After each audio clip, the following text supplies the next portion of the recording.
Okay, so we're going to discuss the equipment that you'll need to gather in order to make your videos. Some of this you may already have, some of it you may not, but I'll just go ahead and talk about everything and tell you what you need to look for. Now, again, I mentioned this at the beginning of the course, I'll say it again. Technology changes rapidly. So instead of focusing on telling you specific model numbers and things like that, I'm just going to tell you the characteristics of the equipment that you'll need. Also, go ahead and tell you what I use right now, but chances are, even at this recording, that is already out of date because I purchased it 6 months to a year ago, and it's already been replaced by newer models. So just keep that in mind. So take the information I give you and go out and find the latest and greatest of the whatever equipment does the things that I tell you that you need to have. So the one thing I'm not going to talk much about is the computer, because I assume that if you're watching this right now, you probably have a computer. However, if you are going to be purchasing a new computer, or if you want a laptop, for video editing, I would recommend getting a Mac, an Apple, a Macintosh product. They're just better for this sort of thing. I personally do not have one. However, when I buy my next laptop, it will probably be a Mac. So enough said about that. We'll move on. Let's start with the camera. There are two things that are absolute musts for your camera. The one absolute must-have that you cannot get around is it must have an external microphone jack. You cannot record high-quality video on a camera using the built-in microphone. The sound is just terrible, and you can immediately tell as soon as you start watching the video that the sound quality is poor. And whether you realize it or not, when you watch a video, what determines whether or not you think of the video as being a high quality product isn't so much the quality of the visual, it's the quality of the audio. So you can get away with not as good of a picture as long as the audio is high quality. The other thing is you really want a camera that records in high definition. I mean, so many cameras do that. I think even the latest version of the iPhone has a camera that records in HD. They're so cheap. There's really no reason not to have a camera that records in HD in this day and age. Some specific recommendations for a low budget option: if you already have an iPhone, that actually has a pretty good camera in it, and you can use it to make some great videos. You'll just need to get a external mic adapter for the camera. There's some low-priced Kodak cameras out there, although they've actually gone out of business. But the used and aftermarket products are still out there. If you're willing to spend a little bit more money, the Canon camcorders are really some of the highest quality products out there for the professional video and high quality videos. The one I use, which I'll tell you right now is already out of date and not part of their current line, is called the Vixia HF 200. I'll go ahead and bring up Canon's website here. This is their latest line of consumer camcorders. Anything in the range of this line, from the Vixia HF M50 at about 600, all the way down to the lower price ones at about 300. Any of these will work for you just fine. You don't need to go out and spend $1,700 on a camera to make some high quality videos. So just do your due diligence. If there's a specific need that you have in your camera, research these various products and decide which one will work best for you. But if you don't have any specific needs, anything about the $400, $500 range will work just fine. And that's for a new product. if you're willing to take a little bit of a risk and buy a used or refurbished product, you can get it even much cheaper than that. I think the camera that I mentioned, the Vixia HF200, I think it's down to around $200 to $300 for a high quality used camera on eBay. So those are your options there for the camera. Obviously, you'll need a tripod for the camera. This doesn't have to be anything complicated. The things you should look for in the tripod: you want a base plate that looks something like this, that you can detach, that remains attached to the camera, so you can quickly take the camera off the tripod and snap it right back on. It should have extendable legs, telescoping legs, head that can tilt and pan.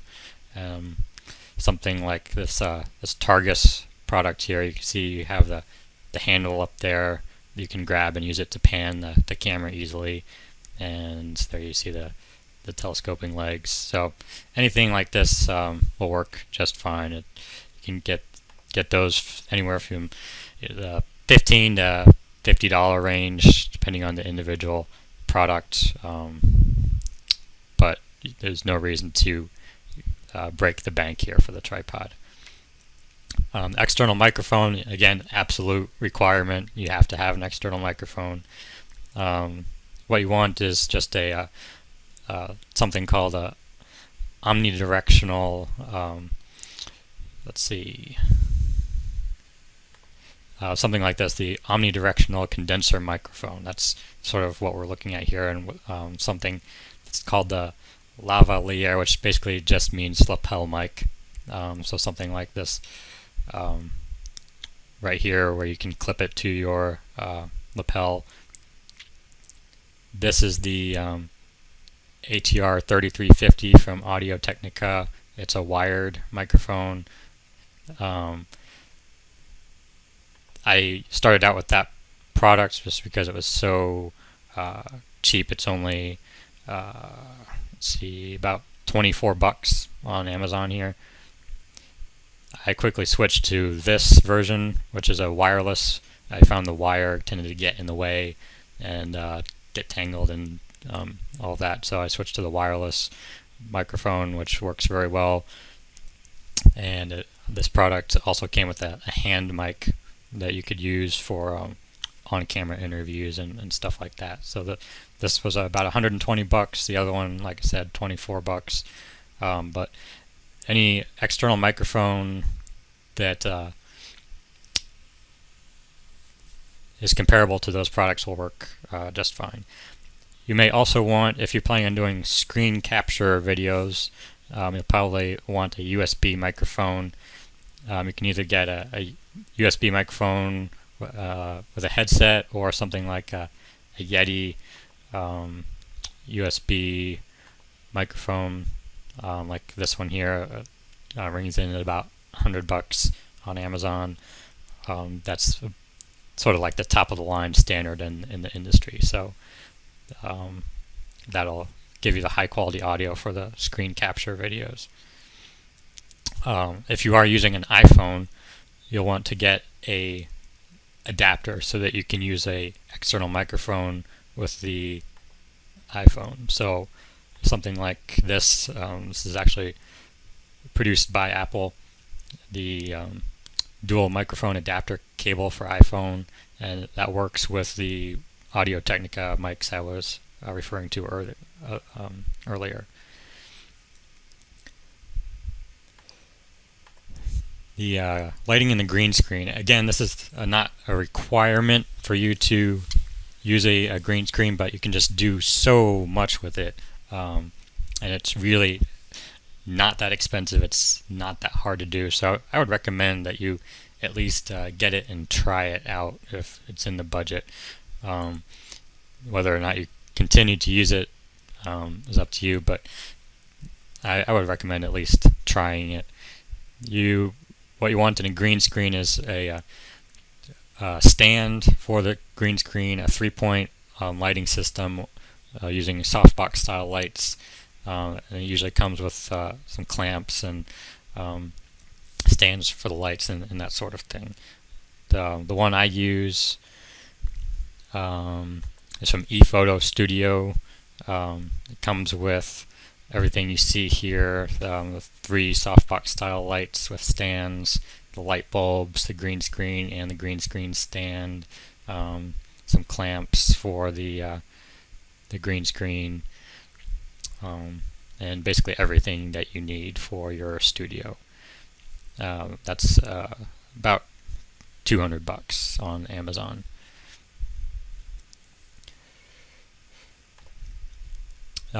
You can also buy other backdrops other than green. If you don't want to use the chroma key effect, but you still just want a professional style backdrop, you can buy like a white or black backdrop, or even get a little more creative and just get this. Once you have the stand or someplace to hang the backdrop, you can use all kinds of things like curtains and whatever you want in the background.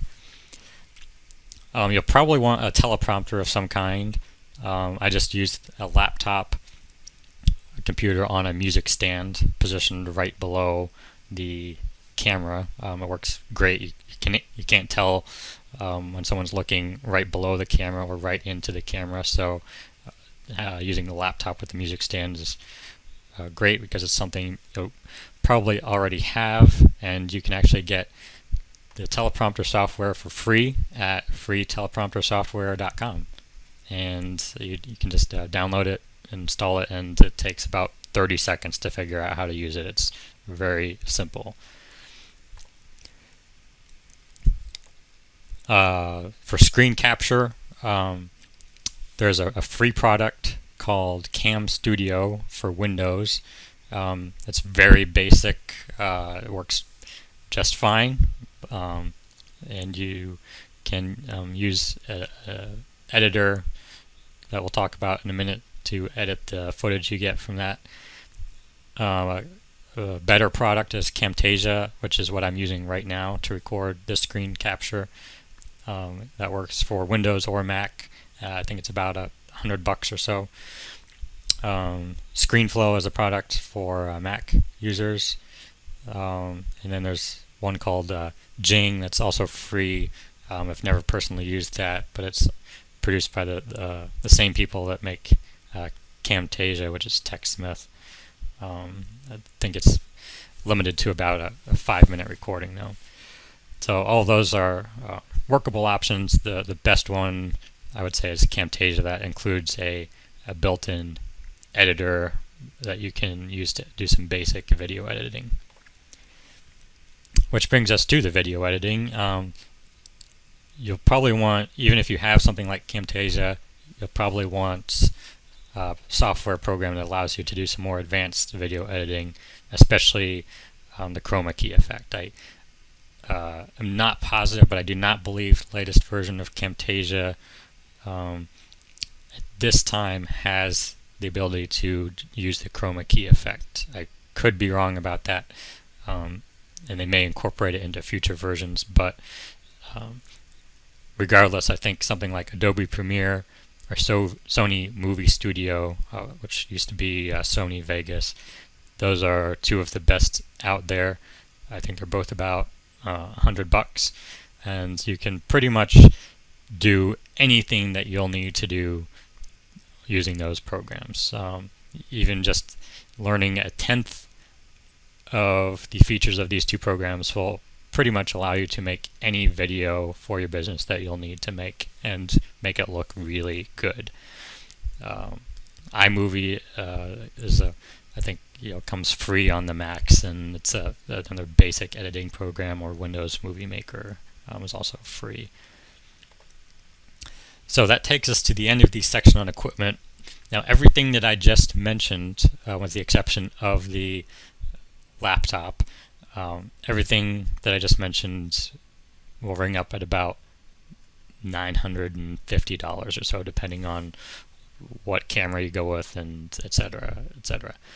But bottom line, it's less than $1,000. If you buy used or refurbished products, you can get that price down much lower. You could probably even, going with the low budget options for all of it, you could probably get it down to under $500.